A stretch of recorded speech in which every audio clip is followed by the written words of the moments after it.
당신이 몰랐던 이야기, 오늘은 김대중에 대한 이야기입니다. 박정희 영상 때와 마찬가지로 영상에 정치색은 없습니다. 주제에 따라 어떤 영상에서는 좌파네, 어떤 영상에서는 우파네라는 댓글이 달리죠. 저희는 사건 혹은 사안에 대해서 사실을 가져와 이야기하는 것이지 어느 쪽의 편을 들어줄 생각은 없습니다. 정치 채널이 아니니까요. 여러분도 그냥 한 명의 인생 이야기라고 생각하고 봐주시면 감사하겠습니다. 그럼 시작해볼까요? 김대중은 1924년 1월 6일 전라남도 신안군 하이도에서 태어났습니다.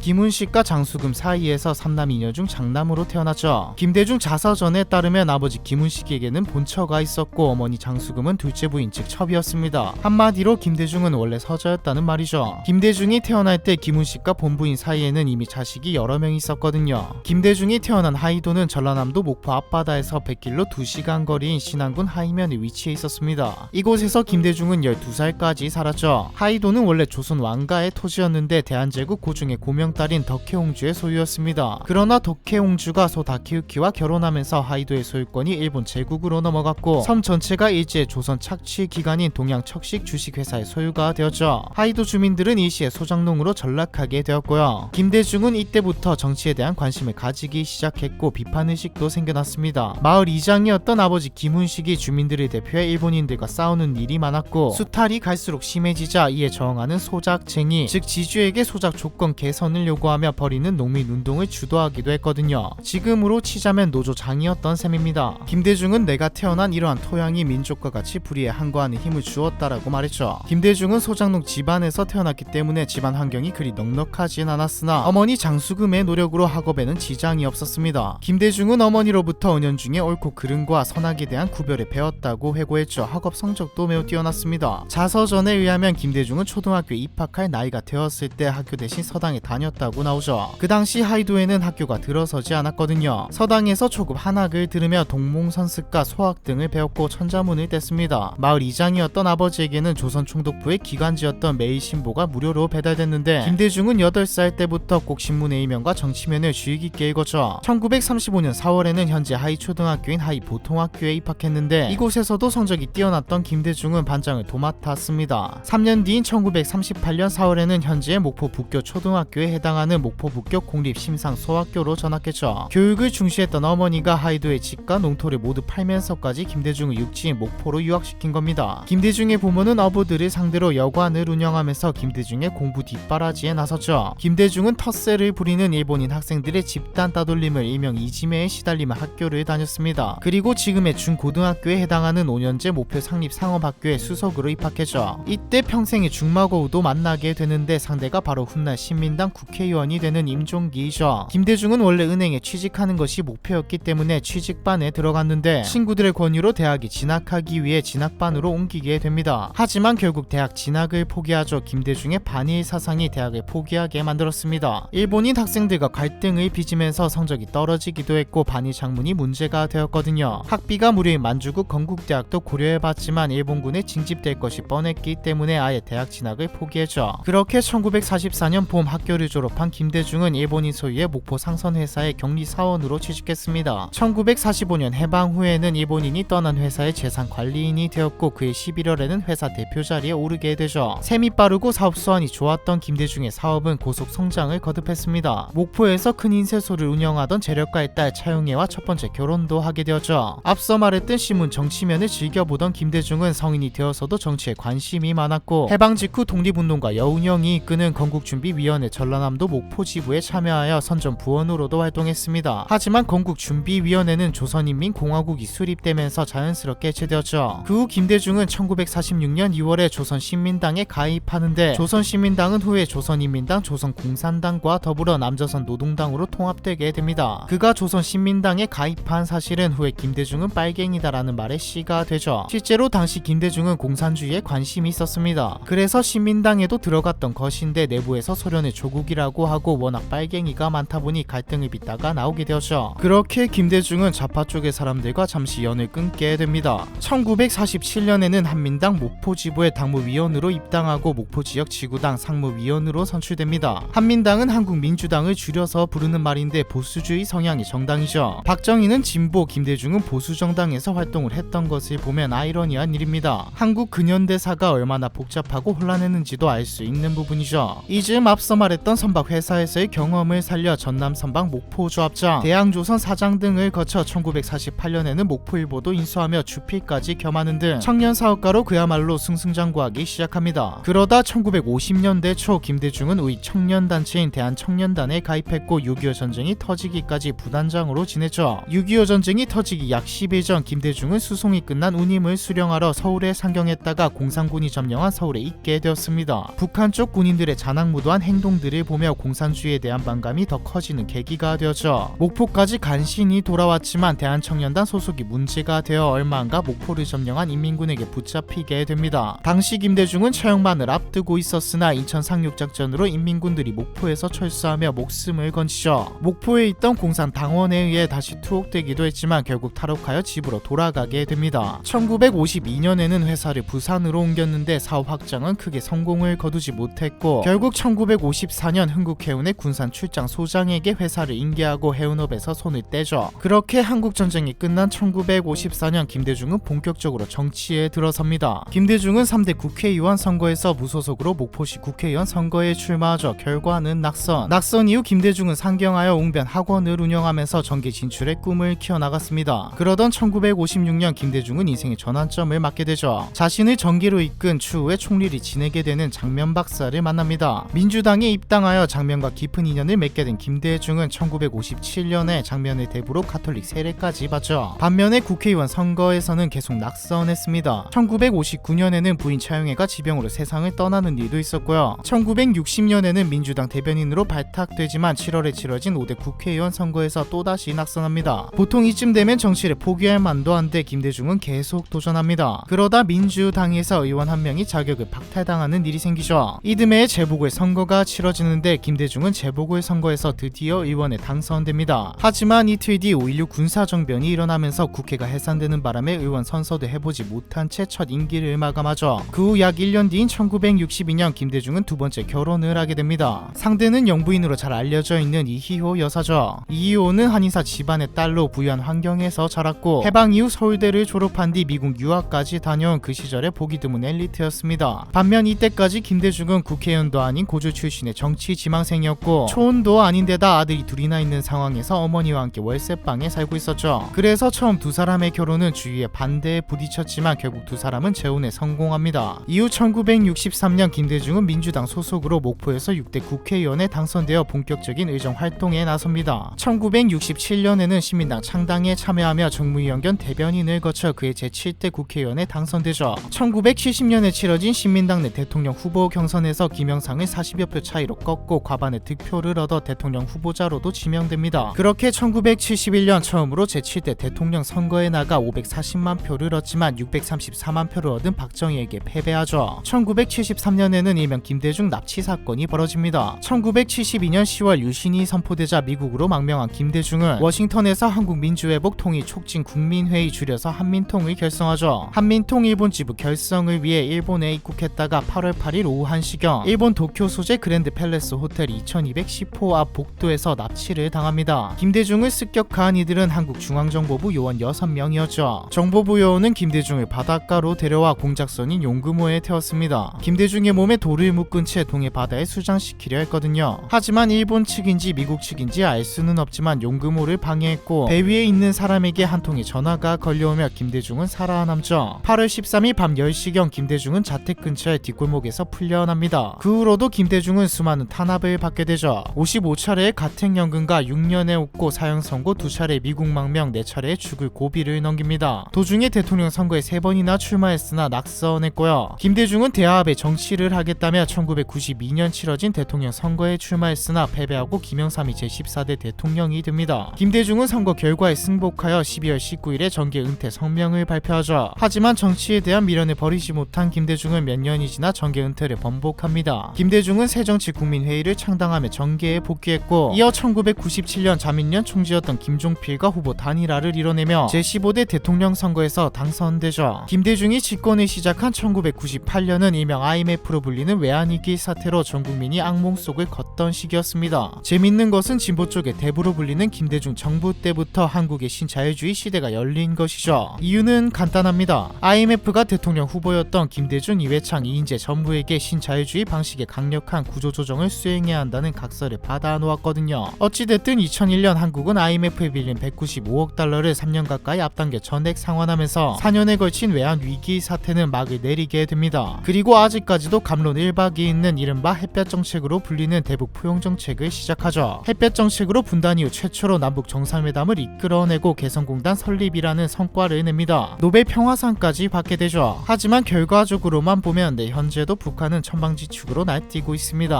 게다가 4억 5천만 달러라는 세금을 북한에 불법으로 송금한 사실이 밝혀지며 지금까지도 비난을 받고 있죠. 이 돈이 핵개발 자금이 되었다는 말은 진위 여부와 상관없이 지금도 심심치 않게 나오는 말입니다. 지금의 여성부 여성특별위원회도 만들었죠. 논란도 많고 비판도 많지만 사실 여성부는 필요했던 부처입니다. 실제로 대통령 선거 당시 상대 후보였던 이회창도 여성부의 창설을 공약으로 내걸었죠. 다만 이게 악용된 게 문제입니다. 적절하게 제 기능을 했다면 누구도 여성부를 욕하지 않았을 테죠. 비리와 논란, 어이없는 세금 낭비로 욕을 먹은 것이지 창설 자체가 잘못된 것은 아니었습니다. 반면에 국가인권위원회를 설치해 장애인 차별금지, 고용상 연령차별 금지와 같은 법률을 제정하며 소외계층의 인권과 복지에 힘을 쓰는 모습은 국민의 지지를 받았고 화해와 통합의 모습을 보여주며 양쪽에서 모두 환영을 받기도 했습니다. 대표적인 게 박정희 전 대통령은 6.25의 폐허 속에서 우리나라가 허덕일 때 우리도 하면 된다는 자신감을 국민에게 가져다 주었다라는 발언이죠. 실제로 박정희의 기념 도서관 건립도 김대중 정부에서 예산을 책정하고 시행되었고요. 수많은 선거에서 탈락의 고배를 마시고 74세 때 대통령에 취임한 김대중은 2003년 2월 24일 팔순을 앞둔 79세의 나이에 대한민국 제15대 대통령 임기를 마치고 퇴임하게 됩니다. 퇴임 직후에는 김대중 도서관을 개관하고 프랑스와 노르웨이, 스위스를 순방하며 OECD와 노벨위원회 WHO에서 연설을 했습니다. 강연과 집필 활동을 하던 김대중은 2009년 7월 13일 흡인성 폐렴 증세로 병원에 입원했고 결국 2009년 8월 18일 사망하죠. 그의 나이 86세였습니다. 인물들 인생 영상을 제작하면서 항상 느끼는 건데 지금 어떤 모습으로 비추어지든 혹은 개인의 성향에 따라 싫어하든 좋아하든 다들 일반인과는 좀 다른 한가닥 했던 삶을 살았다는 게 느껴지네요. 김대중은 물론 얼마 전에 올린 박정희, 옛날이지만 홍준표와 1세대 기업인들 전부 말이죠. 김대중에 대한 이야기 이번 편은 여기까지입니다.